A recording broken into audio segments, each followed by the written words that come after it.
Dukun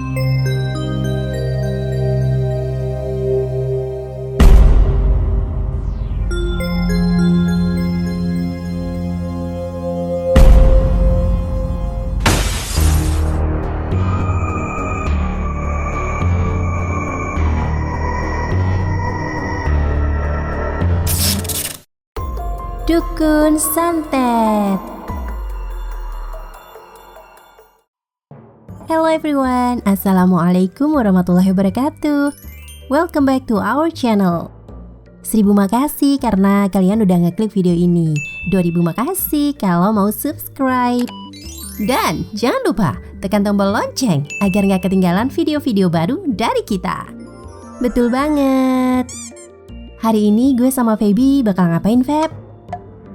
Bakal bacain cerita yang udah dikirim penonton ke kita. Cakep. Oh iya, buat teman-teman lain yang pengen kirim-kirim pengalaman misterinya juga bisa loh. Kalian bisa langsung email ke divatheseries2015@gmail.com ya.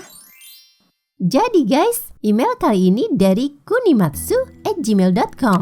Sebelumnya gue udah baca dan menurut gue ini lumayan serem. Bukan lumayan lagi sih. Emang beneran serem. Gue sampai sempet nahan nafas gitu pas baca. Saking herannya, kok ada ya kejadian kayak gini? Biar kalian gak penasaran, kita langsung masuk ke ceritanya. Cerita ini terjadi sekitar 20 tahun lalu saat teknologi belum canggih. Sebagian besar warga juga berprofesi sebagai petani, pedagang, dan juga mengurus hewan ternak. Suatu hari di sebuah desa, ada keluarga sederhana. Sang suami, sebut saja Budi, sehari-harinya memelihara kambing. Jadi, Pak Budi ini sangat menyayangi kambing-kambingnya. Saking sayangnya, Pak Budi sampai nggak nyari kerja yang lain gitu guys. Ya, cuma memelihara kambing aja. Untuk memenuhi kebutuhan sehari-hari, istrinya Pak Budi ini bekerja sebagai pedagang sayur di pasar. Karena nggak mungkin mengandalkan kambing peliharanya aja ya. Karena nggak setiap hari bisa menghasilkan uang. Selama istrinya berjualan sayur, biasanya Pak Budi ini menjaga anak sambil tetap merawat kambing-kambingnya. Setelah istri Pak Budi pulang dari pasar, dia akan mengambil alih tugas mengurus anak. Sementara Pak Budi akan pergi mencari rumput untuk kambing-kambingnya. Biasanya Pak Budi mencari rumput nggak kenal tempat guys. Kadang di sekitar desa, pekarangan dekat rumahnya. Kadang dia juga berjalan agak jauh demi bisa dapetin rumput-rumput yang bagus. Hingga suatu ketika, dia ini nemuin semacam kebun yang rumputnya lebat banget dan bagus. Kebunnya itu kebun labu, entah milik siapa. Pokoknya Pak Budi asal masuk aja ke kebun tersebut. Pak Budi merasa nggak masalah meskipun dia masuk ke kebun tersebut. Toh yang dia ambil hanyalah rumput-rumput liarnya saja. Mungkin malah ngerasa kalau pemilik kebun pasti merasa berterima kasih karena Pak Budi sudah membersihkan rumput-rumput liar yang mengganggu pertumbuhan labu yang ditanam di sana. Awalnya Pak Budi hanya mencari rumput hingga karungnya penuh dengan rumput-rumput. Namun setelah melihat buah labu yang matang hingga kulitnya menguning, Pak Budi tergiur juga. Pak Budi akhirnya malah memetik salah satu buah labu tersebut dan membawanya pulang. Sampai rumah, Pak Budi merasa tubuhnya kurang sehat. Dia merasa sangat lelah dan mengatakan pada istrinya kalau dia ingin istirahat. Setelah istirahat, kondisi Pak Budi bukannya makin membaik, justru makin memburuk. Bahkan perutnya membengkak sebesar buah labu yang diambilnya dari kebun. Selama beberapa saat, Pak Budi ini ngerasa kepanasan dan sakit luar biasa di bagian perutnya. Pak Budi berteriak-teriak kencang. Beberapa mantri datang untuk memeriksa Pak Budi. Tapi semua mengatakan jika penyakit Pak Budi ini aneh, nggak bisa dijelaskan. Setelah kesakitan beberapa saat, akhirnya Pak Budi ini meninggal dunia guys. Innalillahi wa inna ilaihi rajiun. Setelah meninggalnya Pak Budi ini, tetangga-tetangga sekitar yakin banget kalau Pak Budi meninggal karena terkena santet.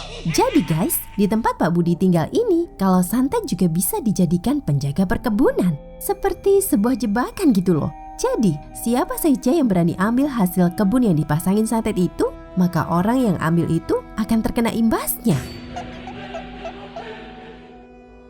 Meski belum tahu penyebab kematian Pak Budi itu beneran santet atau bukan, tapi ada baiknya kita belajar dari kisah tersebut ya guys. Jangan sampai kita mengambil yang bukan milik kita, karena pasti tiap tindakan yang kita lakukan selalu ada konsekuensinya. Setiap tindakan baik yang kita lakukan selalu ada balasan. Begitu juga setiap tindakan yang buruk yang kita lakukan. Betul banget guys. Sekarang bakal gue lanjut dulu ceritanya. Loh, belum selesai. Belum, masih ada ini ceritanya. Kejadian seram setelah Pak Budi meninggal. Jadi guys, setelah meninggalnya Pak Budi ini, desa di sekitar tempat tinggal Pak Budi mengalami hal yang menyeramkan. Setiap malam tiba, orang-orang bakal buru-buru masuk ke dalam rumah masing-masing, kemudian mengunci pintu rapat-rapat. Menurut kesaksian beberapa tetangganya Pak Budi, setiap malam kenop pintu mereka seperti diputar dan digoncang-goncang dari luar.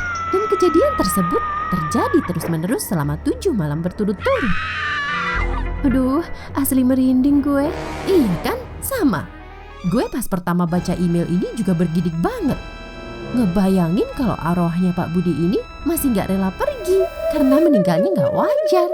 Tapi kalau di agama gue, Feb, dijelasin kalau orang meninggal itu gimana pun keadaan meninggalnya, arwahnya punya tempat sendiri dan gak bakal bisa gentayangan. Kalaupun ada kejadian mistis kayak gitu, gue percayanya itu ulah jin-jin jahil.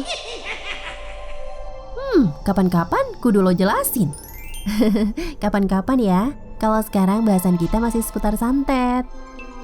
Belakangan ini juga ada yang viral, yaitu dukun santet yang udah go internasional. Widih, canggih. Loh iya, beneran. Pada bulan Juli 2021 lalu, Korea merilis film yang ngelibatin dukun santet Indonesia. Film berjudul The Curse That Mary Spray ini menceritakan tentang pembalasan dendam seorang dukun santet yang putrinya tewas setelah menjadi korban uji klinis obat yang dilakukan oleh petinggi perusahaan obat. Nggak terima putrinya tewas karena uji klinis tersebut, sang dukun akhirnya melakukan ritual membangkitkan mayat untuk melakukan balas dendam. Film ini sempat viral dan jadi perbincangan netizen Indonesia. Bahkan cuplikannya berkali-kali dibagikan. Coba kalian lihat cuplikan filmnya.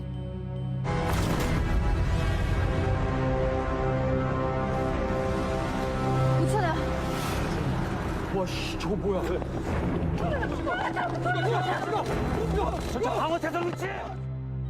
Astaga, merinding gue. Padahal gue belum nonton filmnya. Masih ngumpulin nyali dulu buat nonton itu. Tapi balik lagi ya Feb, itu cuma film fiksi. Tapi heran aja imajinasi orang Korea bisa seliar itu.